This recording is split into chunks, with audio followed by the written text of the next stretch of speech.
Additionally, the announcement of a new season has given fans plenty to celebrate.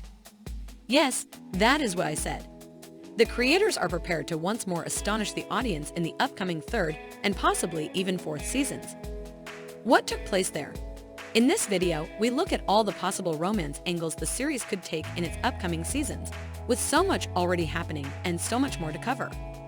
In the meantime, get ready to enter the chandelier-filled world of forbidden desires, intoxicating passion, and a captivating arena of new characters that will appear in the next installment.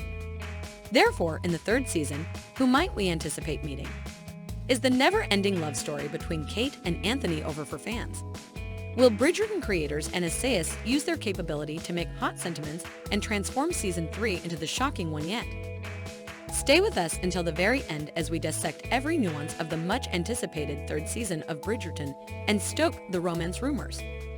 Therefore, without further ado, let's get started. Fans have been tweeting non-stop since the third season of Bridgerton was announced, expressing their desire for a different couple than Kate and Anthony. Netflix's hot illustrious sentiment series Bridgerton is good to go for a restoration, which is all to lose in light of Julia Quinn's book. All things considered, we can't stress more in these episodes being approximately founded on Julia's books, as the creators have clarified that they would have rather not duplicated the clever scene-by-scene boisterously in the last two seasons. It is believed that the first season of Bridgerton was based on The Duke and I, the first novel in the series. In it, the author focuses on one sibling and an epic love story about them. The first episode of the show told the story of Daphne Bridgerton's successful venture.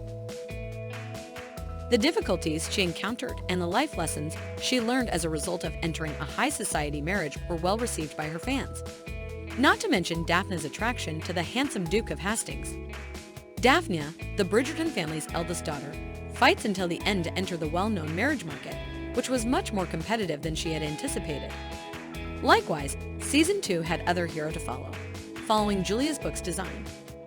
Bridgerton Season 2 put the oldest child of the family, Anthony, into the spotlight and his fights to track down an ideal young lady to spouse up. As unsurprising, Anthony isn't all searching for a genuine romance, rather needs to finish the marriage customs for common sense. Until he met Kate Charmer, he had thought this way. To be honest, the fans were taken aback by the theme of pride and prejudice in Bridget's second season. It depended on Julia's second novel of the series, The Viscount Who Cherished Me. The book took a few distinct abandons the clever storyline. However, the characters were held together. The way that the creators completely switched the focus from Daphne to Anthony in just one season was truly admirable. To be honest, the differences between Anthony and Kate made the second season of Pulp Things romance far more admirable. Anthony's constant argument that he values practicality more than love went against his desire to get married. Kate, on the other hand, is portrayed as a strong-willed, independent woman who successfully challenges Anthony's preconceived notions regarding relationships, marriage, love, and society as a whole. Anthony describes Kate as an independent woman. Now comes the real question. What sets a Bridgerton love story apart from regular love stories in other series? Well, the entire credit goes to these characters' steamy setting, direction, and writing, as well as their excellent acting. Daphne, played by Phoebe Denver, and Simon Batesett, played by Rega John Page, the Duke of Hastings, perfectly depicted the iconic love story that the creators wanted to present in Season 1. Daphne enters the suitor's world for the first time without realizing that she would fall for a distant duke who has already sworn off marriage proposals from his plate. A true cinematic masterpiece is the tension with which Simon and Daphne begin their fictitious courtship and ultimately fall in love. The fans feel as though things will never get better until Season 2 arrives because of the numerous challenges they face, such as conflicts that involve meddling in society and the weight of Simon's past. What came next then? Anthony and Kate taking each heartfelt spotlight from Daphne and Simon, obviously. In a similar vein, Jonathan Bailey and Simon Ashley were able to maintain the same level of passion that Bridgerton is attempting to instill in them. Sparks fly when two characters who are very different from one another meet, and the result is a love story that is more complicated and passionate.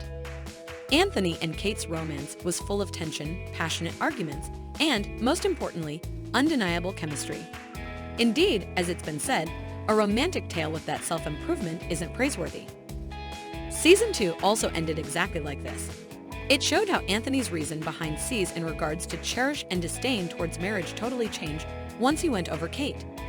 Until she met Anthony, Kate, on the other hand, thought she was complete. To summarize, Bridgerton's concept of attempting to fall in love places a strong emphasis on epic love stories and ensures that everyone in the audience is involved. Since the third season's announcements were made in November 2022, viewers have been perplexed and trying to figure out who might actually be the main focus. Season 3 of Bridgerton may be influenced by Julia's acceptance of an offer from a gentleman's book, according to speculation. Despite the fact that it's not affirmed at this point, the book spins around Benedict Bridgerton tracking down the genuine romance of his life. On the other hand, there are rumors that the romantic Mr. Bridgerton, the fourth novel in the queue, was the inspiration for Season 3. Colin falls for a particular labeled gossip queen here. That person must be known to God. We are able to successfully decipher a possible storyline that decodes the focus of the romantic shift, even if Season 3 is paired with either of these two books. In Season 3, Benedict is the focus of attention. He screams a masquerade ball party. Taking into account the amount Bridget spends on its sets, outfits, and the looks, a disguised ball party could be an ideal flavoring at the top. Aren't we all looking forward to seeing how our favorite actors will appear at what is likely the largest masquerade of the era? A proposal from a man of his word highlights Penelope and Heloise as Joan of Curve. The book effectively depicts a strange lady Benedict succumbs to during the ball and how he heads towards finding a perfect partner. Behind the masks is the hidden person, and the royal theme makes it an ideal setting for Benedict as a love interest. If you have already watched Season 2, you may already be aware that Benedict has a lot of head clearing to do by the season's end. Therefore, it's possible that Colin will be the romantic focus of the story. When Colin returns from a trip to Greece in the fourth book, he only talks about that. Average Colin, right? The book continues contorting the story in any event, including where Penelope in a real sense hears years, Colin saying that he could never wed her. So, how do things change? What causes Colin's huge difference at the top of the priority list? Indeed, Bridgerton, assuming that you have picked Colin and Penelope's story to depict, kindly don't let us down. Fans may be looking for the ideal steamy romantic angle in this. Love emerged from hatred.